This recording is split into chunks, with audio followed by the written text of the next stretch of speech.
Selamat datang di channel hiburan novel. Sebelum memulai mendengarkan novel, jangan lupa untuk subscribe dan like video ini, supaya admin bisa lebih bersemangat untuk membuat konten lebih banyak. Terima kasih. Bab 101. Di lain sisi, kakek Zima mencoba untuk mengontrol senyumannya. Manajer Sorrow, saya dapat menjaminkan semua aset yang kami miliki atas nama keluarga Zimmer dapat digunakan oleh Anda jika Anda bersedia menikah dengan Zack. Setumpuk berlian tidak berarti apa-apa jika semua properti keluarga Zima menjadi milik Anda. Jadi apalagi yang Anda khawatirkan? Kakek Zima menyampaikan apa yang ada di benaknya. Dia siap mengerahkan apapun yang ada di keluarga Zima untuk cucu kesayangannya dan calon menantunya. Jadi kakek Zima berharap bahwa seharusnya wanita itu tidak perlu marah karena masalah sekecil itu, terutama ketika Zack Zima melamarnya. Benar adik ipar. Ini merupakan hal yang sepele. Kamu baru saja menghukum Zack tanpa alasan. Iya? Sebaiknya kita tidak mempermasalahkan soal cincin berlian yang harganya ratusan ribu ini. Lihat saja si sampah itu, Harvey. Keluarga Zima mencoba membujuk wanita itu. Zack kembali menghayati aktingnya. Wendy, aku berani menjamin akan membelikanmu berlian telur merpati yang asli. Tolong, menikahlah denganku. Wajah Wendy tampak canggung.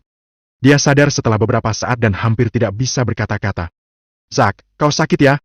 Apa? Tanya Zack. Tubuhku merasa sehat.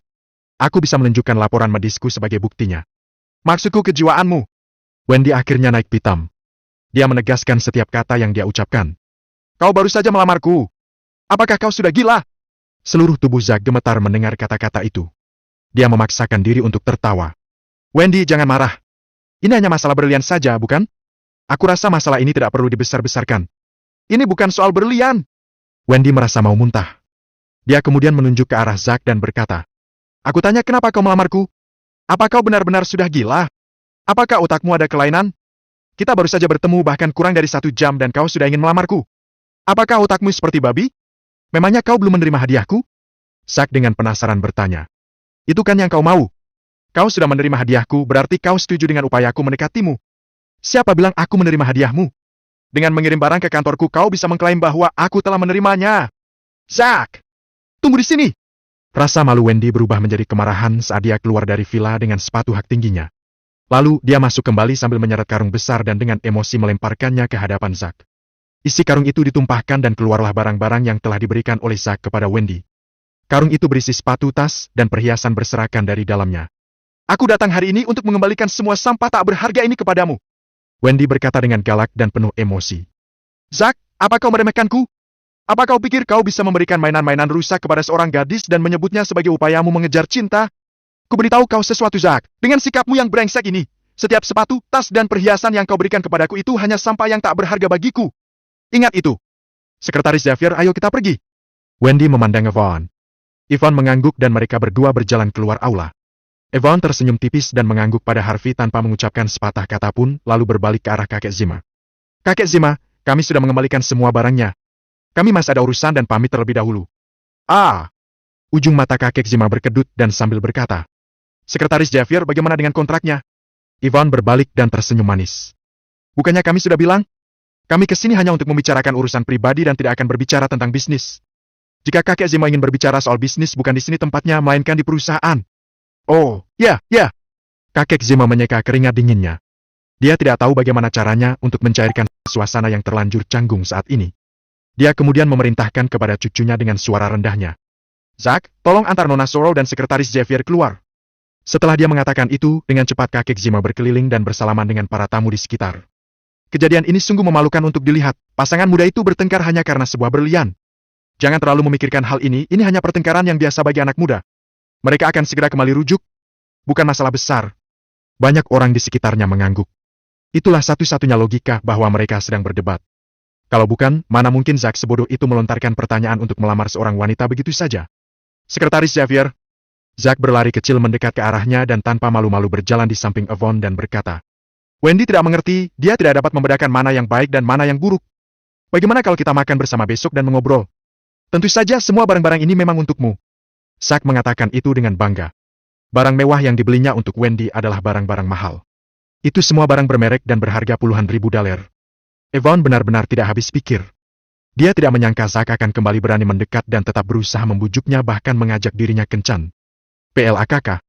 Sang sekretaris tampak muak dan langsung menamparnya. Dasar gila! Hampah. Ivan lalu berjalan keluar villa. Masuk ke dalam mobilnya dan menjalankan mesinnya, dan kemudian kedua wanita cantik itu pergi. Semua orang memandang dengan tidak percaya. Apa yang sedang terjadi?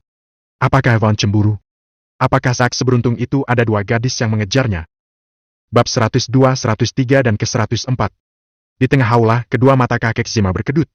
Dia terbatuk dan berusaha menjelaskan kembali. Semuanya ini hanya pertengkaran di antara anak muda. Tolong jangan pedulikan apa yang baru saja terjadi. Benar-benar bukan masalah besar. Aku akan mengambil alih untuk melanjutkan acara malam ini. Bisakah kalian untuk tidak menghiraukan pertengkaran tersebut? Semua kepala keluarga dan tamu penting yang hadir adalah orang-orang licik.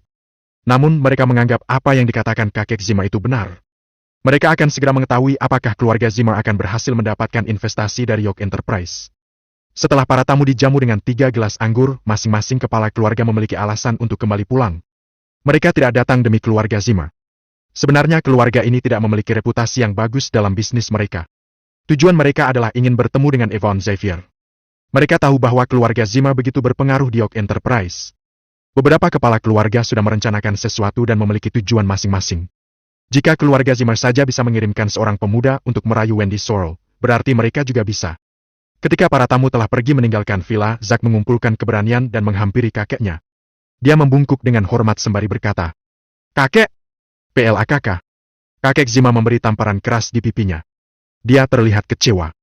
"Kau bilang telah menyelesaikan semua rencana kita dengan wanita itu? Bukankah kau juga bilang bahwa dia datang untuk membawa kontrak? Jelaskan sebenarnya apa yang terjadi malam ini. Kalau tidak, jangan harap kau untuk menjadi ahli waris keluarga Zimmer." Meskipun wajah Zack terlihat memerah, dia memegangi pipinya dan berkata, "Kakek, apa kau tidak melihat apa yang terjadi? Evan menyukaiku." "Apa?" Kakek Zimmer tercengang. "Ngaco!" Harvey akhirnya mengeluarkan sindirannya karena tidak tahan dengan otak pria gila ini yang terlalu percaya diri. Dari mana dia tahu bahwa Evan tertarik padanya? Wajah Zack dipenuhi dengan ekspresi, bukankah itu sangat jelas? "Kakek, kau harus memperhatikan hal kecil." "Jelas sekali." "Ingat baik-baik. Apa reaksi dari Evan ketika dia menyadari bahwa telur merpati yang kuberikan pada Wendy itu palsu?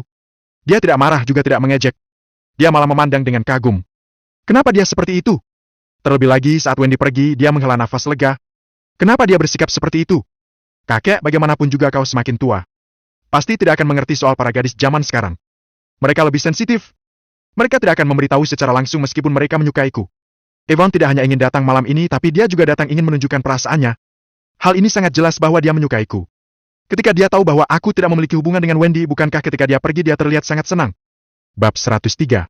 Kakek, kita sudah menganalisa detail sikap Evan kepadaku. Bukankah menurutmu dia menyukaiku? Zack tampak meyakinkan. Mengapa yang dia jelaskan semuanya terdengar masuk akal? Keluarga Zimmer saling memandang. Zack memiliki penjelasan yang cukup bagus. Apa status Evan Xavier? Banyak kepala keluarga yang ingin bertemu dengannya tetapi tidak pernah mendapatkan kesempatan itu. Walaupun dia memang datang ke keluarga Zimmer dengan sikap aneh. Tampaknya tidak ada alasan lain selain dia menyukai Zack. Kakek, penolakan Wendy atas lamaranku adalah kabar baik. Pikirkanlah, Wendy hanyalah seorang manajer kecil, apa yang bisa dia lakukan? Zack menjelaskan fakta menurut persepsinya. Sementara Evan, maksudku, Voniku adalah sekretaris CEO York Enterprise. Faktanya, rumor beredar bahwa dia adalah si CEO misterius perusahaan itu. Kakek, keluarga Zimmer akan menjadi sangat kaya. CEO York Enterprise. Ketika Zack mengatakan ini, anggota yang hadir menghela nafas lega. Bukanlah tidak mungkin. CEO yang sebelumnya memberikan investasi adalah Belle York yang juga seorang wanita. Seorang CEO wanita sudah menjadi hal yang biasa. Kakek Zimmer yang awalnya terlihat geram menjadi luluh. Dia mengetuk meja dan berkata, "Oke, tidak masalah apakah Evan adalah CEO atau sekretaris CEO. Zack, kau harus berjuang sekuat tenaga untuk memenangkan hatinya dan pada akhirnya akan berdampak pada reputasi keluarga Zimmer.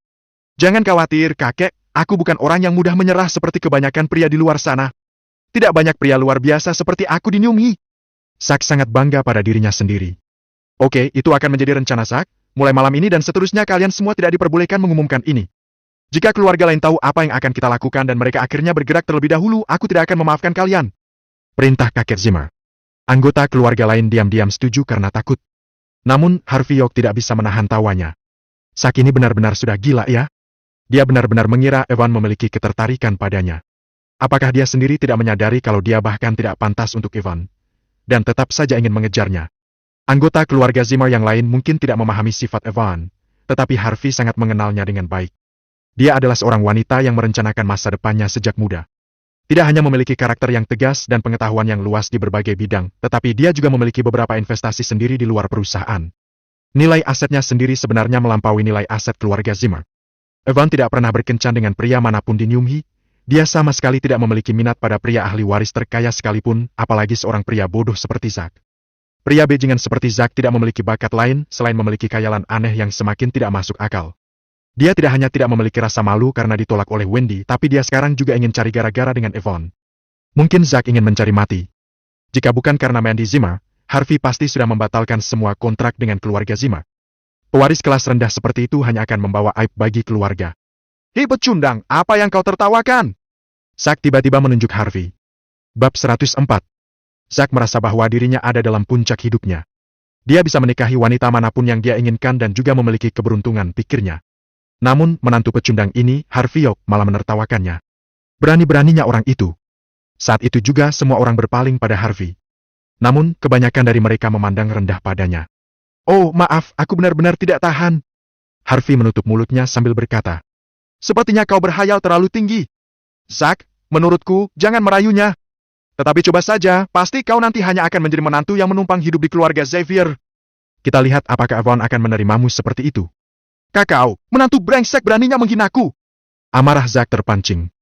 Meskipun dia memang memiliki keinginan untuk menjadi pria simpanan dan memang terpikirkan olehnya. Niatnya kini terungkap dan dia tidak dapat menahan emosinya. Tidak salah lagi, kakek Zimmer sebenarnya sudah tahu maksud dari rencana Zack. Pria yang mengandalkan wanita sukses hanya untuk tujuan bisnis dan merubah status sosial, pastinya memiliki keinginan sebagai pria simpanan. Namun, keluarga Zimmer tidak akan mengakuinya, mereka mempertahankan harga diri dengan menganggap itu hanya sebagai salah satu cara untuk memperkuat relasi dalam berbisnis. Ketika Harvey mengetahui tujuan Zack, martabat Zack akan jatuh. Jika kabar ini tersebar, dia tidak akan mendapatkan tempat sebagai ahli waris di keluarga Zimmer.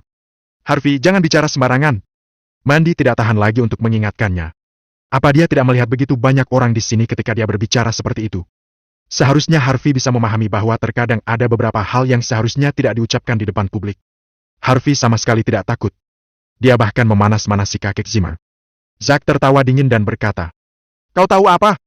Kau pikir semua orang ingin menjadi pria simpanan dan menumpang hidup di keluarga orang lain sepertimu? Kau tidak lihat bahwa tadi, Evan sangat mengagumiku. Itu yang disebut dengan cinta sejati. Apa yang kau pahami tentang cinta sejati? Harvey yang awalnya tidak ingin untuk berbicara lebih banyak.